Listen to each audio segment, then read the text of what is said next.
이제 우리가 이렇게 금요 심야 기도에도 이제 대면 예배로 드리도록 그렇게 이제 다 허락이 됐습니다. 그 교회 예배당 좌석수의 30%까지 대면 예배를 드릴 수 있다. 어림잡아도 우리 교회가 최소한 500석은 돼요. 뭐 성가대까지 다 포함하면 크게 잡으면 600석은 되지 않을까 생각이 들어요. 그러면 200명은 다 대면 예배를 드릴 수 있다는 거예요. 그러니까 이 자리에 200명 안 되잖아요. 그러니까 이제 앞으로 마음 놓고 금요 심야 기도에 나오셔도 됩니다. 그러니까 여러분들이 그렇게 하시고, 그렇다고 모든 게 다 풀린 거 아니에요. 철저히 마스크 다 착용해야 되고, 거리 두기 다 해야 되고, 그리고 소모임, 성가대 다 금지사항입니다. 음식물 제공도 금지사항입니다. 그런 범위 안에서 이제 대면 예배가 이렇게 또 허용이 됐는데, 우리가 잘 지켜서, 그래서 이게 더 이상 좀 이제는 뒤로 후퇴되는 일이 없으면 좋겠다라는 그런 생각이 듭니다. 아무쪼록 정말 우리의 예배가 쉬지 않고 지속될 수 있도록 여러분들이 기도 많이 하시기 바라고요. 자, 한번 따라합시다. 내가 가서 고쳐주리라. 네. 지난 주일날 말씀처럼 저는 목사라서, 담임 목사라서 우리 교우들의 자꾸 신앙의 모습을 제가 살펴보게 됩니다. 또 제 나름대로 우리 교우들의 신앙의 상태를 분별을 합니다. 지난주에도 말씀드린 것처럼 과연 저분이 구원받은 사람이 할 증거가 있는가. 그래서 지난주에도 말씀드렸다시피 먼저는 이 양심의 증거. 그래서 내 양심이 정말 나를 정죄할 때 과연 그것을 강하게 밀어낼 수 있느냐. 예수 그리스도의 진리, 그 진리에 의지해서 그걸 강하게 밀어낼 수 있는 그런 힘이 있는가. 그래서 자기 자신이 나는 정말 죄인이 아니라 나는 죄사함을 받은 자, 그리스도의 공로로 죄사함 받았다라고 하는 그 확증을 가지고 사는가. 그 두 번째, 성령의 증거로서 끌어당기는 힘이 있는가. 그래서 하늘의 꽃을 끌어다니고 제일 진리를 끌어다니고 은혜를 끌어당기는 그러한 끌어당기는 힘이 있는가. 저도 면밀하게 살펴보는 겁니다. 자, 그러면서 어떤 성도는 똑같이 교회 나와서 이 말씀, 하나님의 말씀을 듣지만은 그 말씀이 마음에 들어가지 않기 때문에 그 믿음에 딱 서지 못하고 말씀이 삶 속에 그 일을 하느냐. 하면 또 어떤 성도는 말씀이 마음에 딱 들어가기 때문에 그의 삶이 달라지는 모습을, 그것을 발견할 수가 있습니다. 자, 그래서 우리가 어떤 문제가 있을 때, 나에게 어떤 문제가 있을 때, 이 자신의 문제가 그 내 문제가 되지 아니하고 자신의 문제가 정말 예수님의 문제가 되는 사람들은 이런저런 문제가 자기에게 일어날 때 예수님, 그 예수님이 내 구주시니까 그 주님께서, 나의 구주 되시는 그 주님께서 능히 있어 나를 지켜주실 거야. 그런 생각을 합니다. 그런 사람들은 문제가 있어도 그 문제 속에서 해방을 받아요. 그러나 또 어떤 문제가 있을 때 그 문제를 하나님의 손에 맡기지 못하고 그 문제를 자기가 막 가져 전전거리는 긍긍하는 사람이 있어요. 그 예수님이 그 마음에, 예수님이 없는 사람은 그 문제가 자신의 마음에 가득 들어 있습니다. 자리 잡고 있습니다. 이런 문제를 어떤 부부의 관계로서 그 설명을 하면은, 제가 이렇게 목회를 하면서 보면은 그 교회 안에서도 부인 되시는 자매님들을 이렇게 살펴보면 다 같지 않다라고 하는 그런 생각이 듭니다. 어떤 자매님은 자기 남편이 그렇게 특별히 어떤 배운 사람도 아니고 또 일을 잘하는 사람도 아니고 또 인물이 그렇게 잘난 사람도 아니고 그저 평범한 사람이고 평범한 형제지만 자기 남편을 아주 훌륭하다, 내 남편은 훌륭하다고 믿고 의지합니다. 그러나 어떤 자매님은 자기 남편이 뭔가 잘 못한다, 틀렸다고 생각하기 때문에 그 남편을 갖다 아주 무시하는 그런 분들도 계세요. 자기 남편을 아주 존경하는 그런 아내는 어려운 문제가 생길 때 그 남편을 의지하니까 참 무척 쉽고 평안한 삶을 삽니다.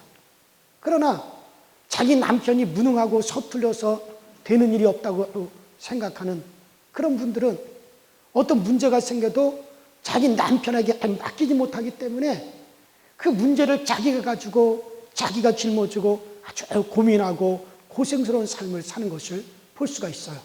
여러분들, 우리가 참 하나님을 믿는 것이 중요합니다.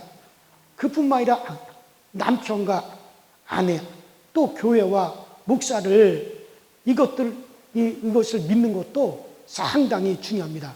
여러분, 우리가 교회에 나와서 예수님을 믿는다며 내가 예배에 참여하고 열심히 하나님 앞에 헌금하고 또 찬송하고 우리가 다 기도할 수는 있습니다.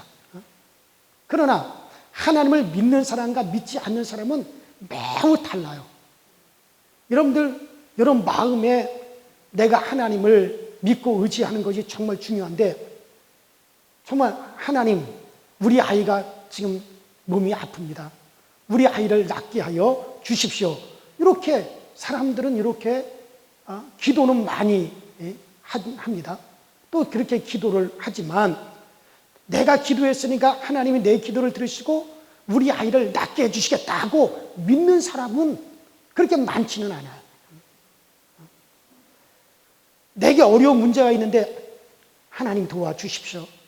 정말 내가 이런 문제가 있는데 정말 하나님이 도와주십시오라고 기도하는 사람은 많지만 내가 하나님께 기도했기 때문에 하나님께서는 나를 도와주시겠다라고 그렇게 믿는 사람은 많지 않다 그런 얘기예요. 하나님은 믿음을 따라서 역사하시는 분이에요. 절대로 하나님은 믿음을 초월하지 않아요. 기차가 반드시 그 레일을 따라서만 기차가 가듯이 그 기차는 그 레일을 초월하여 벗어나서 달리지 않듯이 하나님께서도 반드시 우리의 믿음을 따라 역사하시고 그 믿음을 따라서 하나님께서는 우리 가운데 들어오시기 때문에 그 믿음이 없으면 정말 하나님의 역사도 나타나지 않는단 말이죠. 자, 그런데 여러분, 우리가 이 믿음의 세계로 좀 더 깊이 들어가면 내가 믿으면 되겠다, 그런 마음도 일어나지만 동시에 또 어떤 마음도 일어나냐면 진짜 하나님이 도와주실까? 진짜 하나님이 응답해 주실까? 이런 마음도 함께 일어난단 말이에요. 그러니까 우리가 하나님의 말씀을 읽고 또 하나님의 말씀을 듣지만은 아주 중요한 것은 그 말씀 속에 흐르는 하나님의 마음을 정확하게 그 하나님의 마음을 볼 수 있는 눈이란 말이에요. 이게 정말 엄청 중요한 거거든요. 여러분들을 돕기로 작정하신 하나님의 마음을 내가 확인한다면 믿음은 저절로 생겨요. 여러분, 하나님이 나를 도우시고 역사하시겠네라고 하는 마음이 들면 믿음은 형성 안 될 수가 없어요. 여러분, 신앙은 하나님의 마음을 정확하게 아는 겁니다. 자, 제가요 중고등학교 다닐 때 그때 우리 가정이 큰 시련이 닥쳤어요. 자, 우리 형님은 저 부산에서 이제 지금 다 인터넷으로 다 보고 있기 때문에 거짓말 못해요. 우리 누님도 다 지금 인터넷으로 꼬박꼬박 제 설교를 다 듣고 있기 때문에 제가 거짓말을 할 수가 없어요. 근데 제가 중고등학교 때 가정에 큰 시련이 와가지고 그래서 어머니 아버지가 헤어졌단 말이에요. 이혼한 건 아닌데 그냥 헤어졌어요. 또 형님은 군대를 가시고 누님은 저 부산으로 내려가시고 가족 식구들이 다 흩어져 버렸어. 저만 남았어요. 저만. 저만 남았는데 학교를 다니는데 등록금이 없단 말이야. 고등학교 때. 학교에서는 등록금 가져오라고 제초가죠. 학교도 갖다 줄 등록금은 없죠. 옛날에는 그런 막 선생님들이 막 다그치고, 야, 이 자식아, 그러면 학교 나오지 말라고 막 소리 지르고 막 그러잖아요. 그래서 작은 아버지 집에 가서 좀 도와달라고 해야겠다. 작은 아버지 집에 가서 부탁을 해야겠다. 그때 작은 아버지가 저 경기도 연천에 사셨는데, 그래서 가면서 고민을 하는 거예요. 과연 등록금을 해달라고 하면 작은 아버지가 줄까 안 줄까? 근심이 되죠.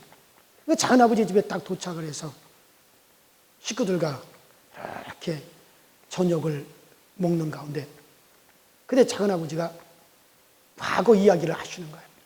6.25 전쟁 때 이야기를 하시는 거예요. 6.25 전쟁 중에 가족들이, 그러니까 저희 할머니, 할아버지, 큰아버지, 작은아버지 식구들이 다 이제 피난을 가는데, 그 피난 가기 위해서 이렇게 강을 건너잖아요. 강을 건너는데 저 강 저편에서 미군 흑인 시커먼 껌둥이라 그러더라고요. 시커먼 흑인 그 미국군이 강 건너오는 사람들이 북한군으로 오인을 해가지고 총을 갈겨버린 거예요. 그래서 저희 아버지 밑에 동생, 저희 작은 아버지의 위에 형님, 그 장관이 총에 맞아서 그때 죽었어요. 죽었는데, 그러니까 미군 총에 맞은 거죠. 그 북한군으로 오인해가지고 총을 쏘는 말이에요. 그래서 그 총이 확 날아오는데 저희 아버지가 그 작은 아버지하고 그 밑에 동생들을 딱 끌어안고 탁 넘어졌다는 거예요. 이렇게 끌어안고. 그래가지고 그 총알을 피해서 살았어요. 그래서 원래는 5형제인데 4형제만 남은 거예요. 하나는 죽고, 그리고 딸들하고. 그래서 그때 정말 저를 앉혀놓고 식사를 하면서, 그때 너희 아버지가 아니었다면 나도 그때 총에 맞아 죽었을 거다. 그러면서 눈물을 글썽글썽 하더라고요. 그 이야기를 딱 할 때, 큰아버지의, 작은아버지의 마음을 알겠더라 이거예요. 틀림없이 도와준다, 안 도와준다? 도와준다 이거. 왜? 우리 아버지한테 뭘 입었기 때문에 은혜를 입었잖아요. 자기 입으로 그 얘기를 했단 말이에요. 틀림없이 아버지를 생각해서라도 내 등록금을 해준다. 등록금뿐만 아니라 내가 이렇게 어렵다 그러면 다른 것까지 해줄 수 있다. 그러면서 그 이야기 속에서 작은 아버지의 그 마음이 내게로 흘러들어와서 작은 아버지의 마음을 알게 되니까, 그 작은 아버지의 마음을 내가 알게 되니까는 그 다음에 확신이 오는 거야. 내가 등록금 이야기 하더라도 어떻게 하시든지 작은 아버지는 등록금 해준다. 그래서 마음에 확신이 오니까는 좀 이따 이야기를 했거든요. 야, 그러냐. 당연히 도와줘야 되지. 그러면서 어려움 중에서 그 등록금을 해주신다는 얘기죠. 해주셨거든요. 자, 이처럼 이러한 믿음은 하나님의 마음을 아는 데서부터 오는 거예요. 여러분들, 이처럼 하나님이 정하신 뜻은 반드시 이루어지기 때문에 하나님의 마음을 알고 그것이 이루어질 것을 믿는 게 신앙이거든요. 우리가 성경 말씀을 읽는 가운데, 말씀을 듣는 가운데, 기도하는 가운데 성령의 감동으로 그 하나님의 마음이 내게 흘러 들어오면 믿음은 저절로 생기는 거예요. 제가 우리 작은아버지의 대화 속에서 작은아버지의 마음을 제가 아니까는 그 다음에는 확신이 나오는 거거든요. 믿음이 나와버리는 거거든요. 그래요. 바로 우리는, 그래서 제가 조금 전에 말씀드린 대로 여러분들 정말 내가 정말 이 하나님의 마음, 그 마음이 내게 흘러 들어오는 것이 상당히, 이 성경 속에는요 하나님의 마음이 들어있다고요. 그래서 이 성경을 통해서 그 하나님의 마음이 내게로 이렇게 흘러 들어와요. 아, 하나님의 마음이 이런 마음이시로구나. 하나님의 마음이 바로 이것이구나.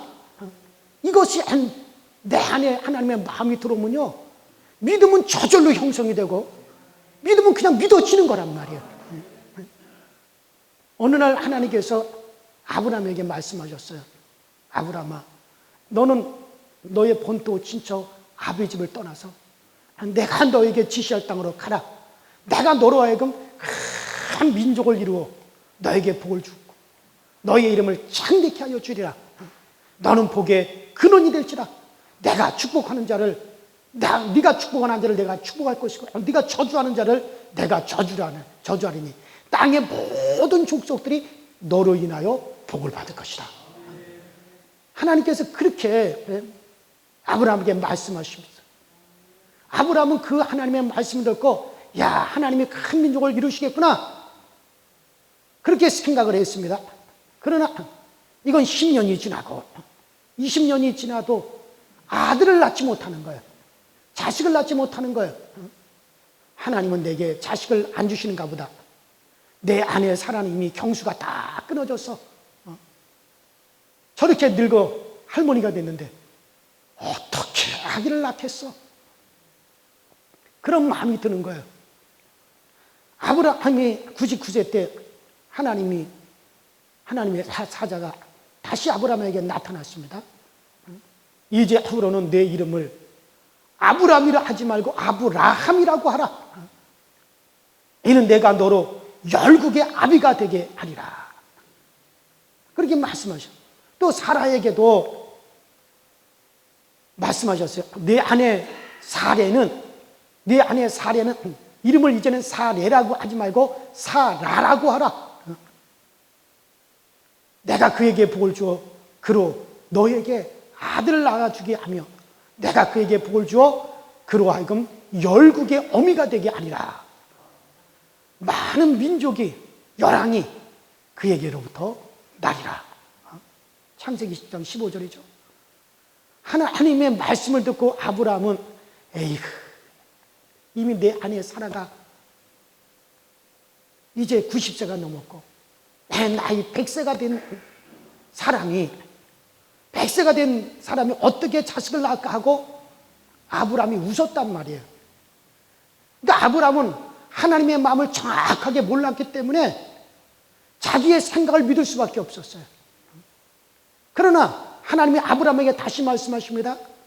아브라함아, 내 아내 사라가 정령되게 아들을 낳으리니 내 아내 사라가 낳을 그 아들의 이름을 이삭이라고 하라. 구체적으로 그 이름까지 하나님이 지정해 주셨단 말이에요. 아브라함이 그 하나님의 음성을 들으면서 하나님의 마음이 그에게 들어오는 거예요. 아, 하나님이 나에게 자식을 주시려고 하는 것이 이게 하나님의 굳은 마음이로구나. 자식을 주시려고 이렇게까지 말씀하셨구나 하면서 하나님의 마음을 정확하게 아브라함이 알 수가 있었어요. 그러자 하나님이 이제 나로 하여금 자식을 낳게 하며 내가 자식을 낳을 수 있겠다. 하나님이 나에게 자식을 낳게 하신다면 나는 자식을 낳을 수 있겠다. 그런 믿음이 확 아브라함에게 일어났단 말이에요. 그 후에 하나님이 또 사라를 찾으셨어요. 그리고 사라에게 또 약속을 하셨습니다. 그러나 사라가 또한 그 말씀을 듣고 킥킥거리고 웃었어요. 아이고, 내가 이제 경수가 다 말라 비틀었고 태가 다 말라 비틀어졌고 그리고 내 주인 내 남편 아브라함도 저렇게 늙어 할아버지가 됐는데 어찌 나에게 낙이 있으리요? 그렇게 말하는 사라의 마음을 읽고 하나님이 말씀하셨어요. 사라가 왜 웃으며 이르기를 내가 늙었거늘 어떻게 아들을 낳으리요 하느냐? 여호와께 능치 못한 일이 있겠느냐? 사라가 당황하면서 자기에게 아들을 주시려고 작정하신 그 하나님의 마음을 정확하게 그 하나님의 마음을 딱 알게 되었습니다. 그래서 하나님의 마음이 자기에게 흘러들어와 하나님의 마음을 알게 되고, 자기의 마음과 하나님의 마음이 하나가 되니까 힘이 생겼어요. 그래서 히브리서 11장 11절에 뭐라 했습니까? 믿음으로 사라 자신도 나이 들어 단산하였으나 잉태하는 힘을 얻었으니, 그렇게 말씀하고 있답니다. 그 하나님의 말씀을 듣는 가운데 하나님의 마음을 정확히 아니까는 믿음이 확 생겨버리더라는 얘기죠. 여러분들, 신앙은 절대자시고 그리고 전능자이신 바로 하나님을 믿는 것이 그게 신앙인데, 하나님이 정말 여러분들을 부자 되게 하고자 하신다면 여러분들 이미 부자입니다. 그분이 부자 되게 하신다면 왜 부자가 안 되겠어요? 하나님이 목사가 되게 하신다면 여러분들은 목사입니다. 여러분들이 정말 땅끝까지 복음을 전하는 것이 하나님의 뜻이라면 여러분들은 땅끝까지 복음을 전하게 됩니다. 하나님께서 하시고자 하시면, 하나님께서 이루고자 하시면 안 되는 게 뭐가 있습니까? 그래요. 사람들은 이 하나님의 마음을 정확하게, 하나님의 마음을 정확하게 모르고 하나님이 나를 돕겠지, 그저 하나님이 나에게 복을 주시겠지, 그저 막연하게 추측을 합니다. 내가 예배 드렸으니까 도와주시겠지, 내가 기도했으니 응답 주시겠지, 그런 마음, 그런 막연한 추측에 불과하죠. 그렇기 때문에 해 주시겠지 하다가 안 되면은, 안 해주시면 뭐 안 해주시는가 보다, 그렇게 마음이 편합니다. 그러나 우리가 정말 하나님의 마음을 정확하게 알면은 하나님은 거짓말 하시는 분이 아니라 정말 그 하나님은 나를 도우시는 분이라는 강한 믿음이 생겨납니다. 이건 여러분 틀림없어요. 그래서 하나님의 마음을 아는 것이 대단히 중요합니다. 그래서 저는 기도할 때 정말 하나님의 마음이 내게 흘러들어오게 하셔서 하나님의 마음과 내 마음이 하나가 되게 하여 주옵소서. 그래서 하나님의 마음이 내 안으로 흘러들어와서 정말 하나님의 마음을 내가 정확하게 알기만 하면, 그러면은 믿음은 내 안에서 저절로 일어나거든요. 믿음이 저절로 내 안에서 막 믿음이 형성이 되어지는 거예요. 그래요. 자, 오늘 우리가 지금 이 마태복음 8장에서 이 백부장의 이야기를 우리가 지금 읽었어요. 자, 이 백부장의 사랑하는 종이 중풍병이 걸렸어요. 그런데 병이 걸려가지고 몹시 괴로워하고 있습니다. 그 종은 아마 그 백부장이 자기 자신처럼, 그리고 자기의 친자식처럼 그렇게 의지하고 그렇게 믿고 신뢰하여 모든 일을 다 그 종에게 맡기는 그런 종이었습니다. 자, 근데 백부장이면 굉장히 바쁜 사람이고 굉장히 할 일이 많은 사람이기 때문에 그 집의 종이 주인을 위해서 일을 해야 되는데 그 일을 할 수 없으니 이 백부장이 참 힘이 들었어요. 이 백부장의 종도 내가 주인의 신뢰와 사랑을 받는데 내가 주인을 돕지를 못하면 뭐하러 내가 살아있나? 내가 정말 주인의 그 사랑과 그 신뢰를 받으면서도 내가 내 주인을 돕지 못한다면 이게 내가 무슨 내가 주인에게 소용이 있겠나? 그래서 그런 생각에 이 종도 상당히 괴롭고 고통스러웠습니다. 그래서 백부장에게 말했습니다. 주인님, 제가 주인님의 종이 되어서 주인님의 일을 주인님을 위해서 내가 일을 못 해드리고 있는데 내가 살아서 못 하겠습니까? 그저 밥이나 죽을 내고 있는 내가 밉습니다. 차라리 제가 죽는 것이 내가 낫겠습니다.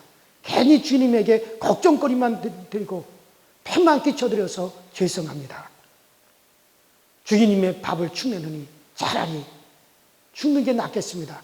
그러니까 주인을 위해서 일하지 못해서 너무 고통스러워하는 그 모습을 본 그 주인 백부장이 어떻게 할 수가 없어서 이 백부장이 예수님 앞에 찾아 나온 거예요. 그래서 마태복음 8장 5절로 6절에 예수께서 가버나움에 들어가시니 한 백부장이 나와 간구하여 가로되 주여 내 하인이 중풍병으로 집에 누워 몹시 괴로워하나이다. 그러자 예수님께서 뭐라고 말씀하시냐? 내가 가서 고쳐주리라. 내가 너희 집에 가서 고쳐주리라. 그 마태복음 8장 7절에 내가 가서 고쳐주리라. 그렇게 말씀하셨어요. 백부장은 예수님의 그 말씀을 듣고 예수님의 마음을 읽었어요.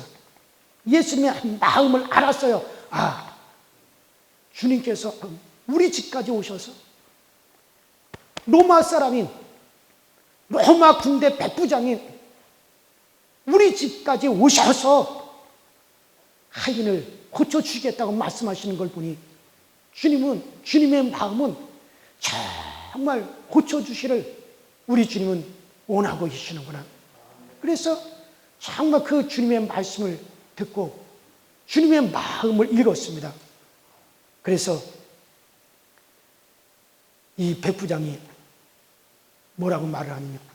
예수님의 마음을 안 백부장이 말합니다. 주여, 내 집에 들어오심을 나는 도저히 감당할 수가 없습니다. 다만 말씀으로만 하옵소서. 그러면 내 하인이 낫겠사옵나이다. 나도 내 위에 더 높은 사람이 있어. 저도 남의 수하에 있는 사람이요. 내 아래도 많은 종들과 내 아래도 많은 군사들이 있으니 내가 그들에게 가라 하면 가고 오라 하면 옵니다. 내 말대로 그들이 탁탁탁탁 다 움직여집니다. 그런데 주님은 만유의 주인이시오. 온 우주의 만물의 주인이 되시는데 주님께서 말씀만 하시면 만물이 다 움직여지는 거 아닙니까? 그러니까 우리 집에 오실 것까지 없습니다. 이 자리에서 중풍병아 물러가라 하고 네 하인의 중풍병은 떠나갈지어다 하고 그렇게 말씀만 하시면은 내 하인의 중풍병이 떠나가겠다라고 하는 이 믿음이 확 생긴 겁니다. 그래서 백부장이 그렇게 말을 하니 주님께서 내가 오늘날 이스라엘 사람들 중에 이만한 믿음을 만나보지 못하였도다. 이스라엘 사람들 중에 유대 사람 중에서도 없는 믿음을 이방인인 로마 사람인 저 백부장에서 내가 발견하였도다. 주님은 그 말을 듣고 크게 기뻐하시며 가라! 내 하인이 병에서 나았도다. 딱 말씀하셨더니 그 시간에 바로 그 하인이 깨끗하게 나음을 받았습니다. 자, 이 본문에서 이 백부장이 자기의 사랑하는 종의 병을 고쳐주고 싶었지만 믿음이 없으면 아무것도 여러분들 행할 수가 없습니다. 주님이 우리의 죄를 위하여 십자가에 못 박혀 죽으셨지만 내 죄가 사하여졌다고 믿지 못하는 사람은 여전히 그 사람은 죄 아래에서 허덕이고 죄에서 벗어나지 못하는 거야. 예수님이 내 죄 사하신 그것이 아니라 내 인생도 책임지셨는데 그것을 모르면 어렵고 힘들게 살 수밖에 없죠. 그러나 예수님이 내 죄를 사시고 내 인생의 모든 것을 다 책임지시니까 내 문제가 아니구나. 이건 내 문제가 아니야. 내 죄를 다 사셨을 뿐만 아니라 그 주님은 내 인생까지도 그분이 핏값 주고 사셨으니 그러니 내 인생 그분이 책임지시니 이 문제 또한 그분께서 해결해 주지 않겠느냐. 그 사실을 믿으면 그때부터 주님은 도우시고 지키십니다. 자, 아브라함과 백부장이 바로 그것을 믿은 거예요. 이제 여러분과 저의 생각과 또 여러분의 생각과 우리의 계산을 믿지 마시고 성경을 다 펴세요. 그리고 말씀 속에 있는 하나님의 마음을 발견하십시오. 이 백부장이 주님의 마음을 발견했고 아브라함이 하나님의 마음을 발견했을 때 그때 그들은 그럴 만한 믿음이 그들에게 생긴 것처럼 정말 그 하나님의 마음과 여러분들 만나십시오. 정말 그 하나님의 마음이 내게 팍 흘러들어오도록, 그리고 그 마음이 내게 흘러들어올 때 믿음이 생기고, 믿을 때 여러분들 속에 우리 하나님의 능력으로 역사하실 줄로 믿습니다.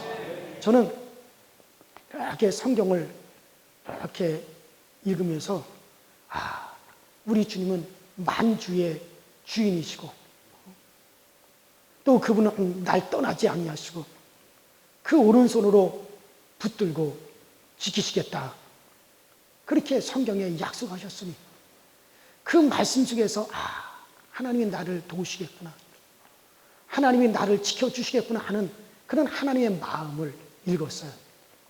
그 하나님의 마음을 읽고 나니까는 그 다음에는 믿음이 형성되기 시작하더라고요.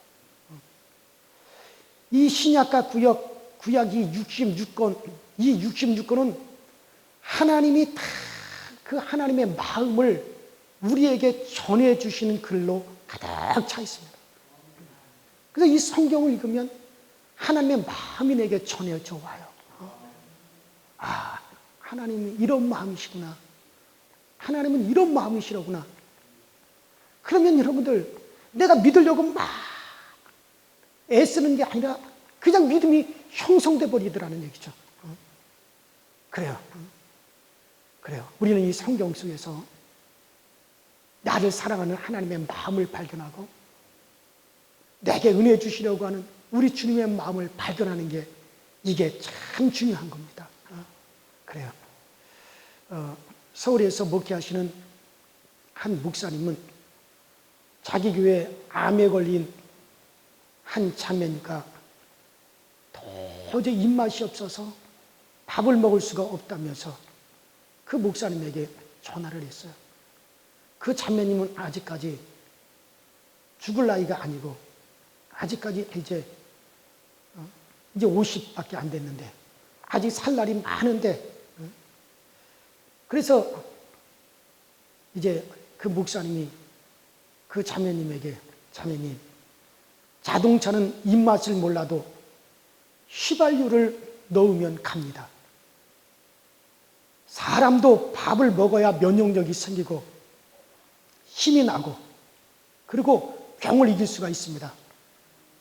그렇게 이야기를 하니까 이 자매님이 그 목사님의 말을 듣고 목사님의 마음을 알고 저거는 하나님이 날 살리시려고 목사님을 통해서 하시는 말씀이야.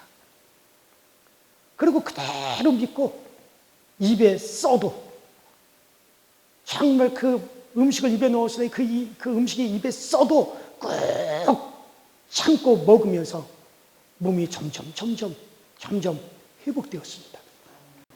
그런데 암 투병 중에 있는 다른 분에게 그 목사님은 똑같은 말을 했어요. 똑같은 말을 했어요. 자동차는 이 맛을 몰라도 휘발유를 넣으면 갑니다. 사람도 밥을 먹어야 면역력이 생기고 병을 이길 수 있는 힘이 생깁니다. 아무리 입에 써도 씹어서 꼭꼭 삼키세요. 그 말을 했는데 그 똑같은 말을 했지만은 이제 이분은 그분은 목사가 암에 걸려봤어. 자기가 암에 걸리면 이런 말 안 할 거예요. 어떻게 그렇게 그런 말을 해. 그저 얼마나 힘드십니까 하고 위로할 생각은 안 하고 목사가 암에 걸려보지 않았으니까 그렇게 말을 하는 거지. 그러면서 그 목사님 말을 전혀 받아들이질 않았어요. 정말 안타깝게도 그분은 점점 악화되어 가지고 결국 세상을 떠나고 말았다는 그런 이야기를 들었습니다. 여러분들, 말씀을 전하는 목사의 말을 듣고도 그 마음을 알아 신뢰하여 그 하나님의 마음을 아는데, 하물며 하나님께서 기록하신 이 말씀을 우리가 이 말씀을 신뢰하면 이를 통해서 하나님의 마음이 내게 흘러 들어오는 거예요. 반드시 하나님의 마음은 흘러들어오게 됩니다. 그러면 믿음이 생기고 그 믿음대로 우리 주님은 역사하세요. 그래서 정말 여러분들은 우리는 기도할 때 정말 하나님 기도하는 중에 우리 하나님의 마음을 알게 해주세요. 정말 기도하는 중에 하나님의 마음이 내게 흘러들어오기 원하고 내가 말씀을 읽는 가운데 하나님의 마음이 내게 흘러들어오기 원합니다. 그래서 그 하나님의 마음과 내 마음이 일치만 되면 믿음은 저절로 형성이 되거든요. 내가 막 믿으려고 발버둥 치는 게 아니에요. 여러분들의 믿음이 언제 형성됐는가를 가만히 살펴보십시오. 어느 때 내가 기도하는 동안에 하나님의 마음이 내게 막 느껴지며 날 사랑하는 하나님의 마음이 느껴지고 나를 긍휼히 여기시는 하나님의 그 마음이 내게 막 느껴지는 순간 나도 모르는 사이에 믿음이 확 형성이 되어버리잖아요. 어느 때 내가 하나님의 말씀을 막 읽고 하나님의 말씀을 듣는 때 나를 향한 하나님의 마음이 그런 것이었구나. 그 하나님의 마음이 내게 확 전달되는 순간에 여러분들도 알지 못하는 사이에 여러분들이 저야 믿습니다 믿습니다 해서 믿음이 형성되는 게 아니라 그럴 때 여러분들에게는 다 믿음이 형성된 거란 말이에요. 그러니까 하나님 정말 나에게 정말 내가 기도하고 말씀을 듣고 말씀을 읽고 그런 동안에 또 성령의 감동으로 내가 찬양하는 동안에 주의 마음이 날 사랑하는 주님의 마음이 흘러들어오게 하시고 내게 은혜 베푸시고자 하시는 그 주님의 마음, 나를 불쌍히 여기시는 그 주님의 마음이 내게 흘러들어와서 그 주님의 마음과 내 마음이 하나가 되면 거기서 믿음이 형성되어지고 그 믿음 속에서 우리 하나님 역사하여 주십니다. 오늘 우리가 정말 다 같이 기도할 때 정말 오늘 정말 주님의 마음이 내게 흘러들어오도록 구하세요. 기도를 통해서 말씀을 통해서 성령의 감동을 통해서 정말 주님의 마음이 내게 흘러들어오고 내가 주님의 마음을 갖고 신앙생활 하기를 원합니다. 주님의 마음을 품고 내가 또 기도하기 원합니다. 주님의 마음을 품고 그리고 내가 주의 일을 하기 원합니다. 그리고 정말 하나님께서 순간에 여러분들을 향한 그 하나님의 마음이 이렇게 전달이 되어질 겁니다. 정말 그것이 중요합니다. 그럴 때 우리에게 그 믿음이 더욱더 굳세게 우리에게 형성이 되어 질 줄로 믿습니다. 우리 이 시간에 다 같이 합심해서 기도하십시다. 이 시간에 기도할 때 하나님 정말 이 백부장처럼 정말 우리 주님께서 정말 내 하인을 고쳐 주시려고 하는구나. 내 하인을 고쳐 주시겠구나. 정말 그 주님의 마음을 알았을 때 담대한 믿음이 생겨서 주여 내 집에 들어오심을 나는 감당할 수 없습니다. 말씀으로만 하셔도 낫습니다라고 하는 그 믿음이 형성된 것처럼 정말 하나님 나에게도 주님의 마음을 알아 정말 내가 아버지의 마음을 알아 나도 그와 같은 믿음이 그 담대한 믿음이 나에게도 형성되어지게 하여 주시옵소서. 우리 다같이 주여 한번 부르시고 간절히 통성으로 기도하시다가 정말 여러분들 마음껏 기도하시다가 자유롭게 돌아갈 수 있도록 그렇게 하십시다. 우리 다같이 주여 하고 3번만 우리 주여 삼창하시겠습니다. 주여 주여 주여